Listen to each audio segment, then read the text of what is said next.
High বন্ধুরা, কেমন আছো সবাই? আশা করি সবাই খুব ভালোই আছো।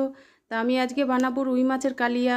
রুই মাছের পাতলা ঝোল খেতে খেতে আর ভালো লাগছে না, সেই জন্য আমি আজকে বানিয়ে নেবো একটু রুই মাছের কালিয়া। তার জন্য আমি মাছটাকে নুন হলুদ মাখিয়ে ভালো করে রেখে দিয়েছিলাম। এবার আমি কড়াইতে দিয়ে দিচ্ছি সর্ষের তেল, দিয়ে মাছগুলোকে একটু লাল লাল করে ভেজে তুলে নেব। নিয়ে আমি একটা মশলা বানিয়ে নেব। টমেটো, রসুন, আদা, কাঁচা লঙ্কা দিয়ে আমি বেটে নেব। দিয়ে এবার কড়াইতে দিয়ে দেবো আর একটু তেল, দিয়ে আমি ওর মধ্যে দিয়ে দেবো তেজপাতা আর পেঁয়াজ কুচি। পেঁয়াজ কুচিটা একটু লাল লাল হয়ে গেলে দিয়ে দেবো আমি বেটে রাখা মশলা। বেটে রাখা মশলাটা দিয়ে একটু ভালো করে কষিয়ে নিতে হবে যতক্ষণ না তেলটা ছাড়বে। তারপরে আমি দিয়ে দেবো কিছু গুঁড়ো মশলা, দিয়ে দেবো জিরের গুঁড়ো, ধনের গুঁড়ো, একটু লঙ্কার গুঁড়ো, নুন, হলুদ দিয়ে ভালো করে একটু কষে নেব। নিয়ে যতক্ষণ না তেল ছাড়ছে কষিয়ে তারপরে আমি দিয়ে দেবো জল। জলটা আপনাদের ইচ্ছা মতন আপনারা দিতে পারেন। দিয়ে এবার আমি ঢাকা দিয়ে দেবো। ঢাকা দিয়ে খানিকক্ষণ পর ফুটে যাবে, তারপরে আমি তুলে দিয়ে দেবো ভেজে রাখা মাছ।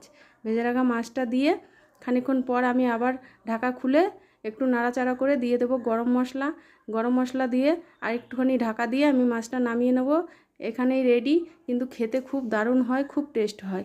সব সময় পাতলা ঝোল তো খেতে ভালো লাগে না, সেই জন্য মাঝে সাঝে এরকম করে মাছটা বানিয়ে নিলে খেতে খুব ভালো লাগে, সবাই খুব ভালো খায়। সেই জন্য আমি আজকে বানিয়ে নিয়েছি রুই মাছের কালিয়া। রেসিপিটা কেমন লাগলো জানাবেন। যদি ভালো লাগে ফেসবুক থেকে দেখলে ফলো করে দেবেন, আর ইউটিউব থেকে দেখলে সাবস্ক্রাইব করে দেবেন।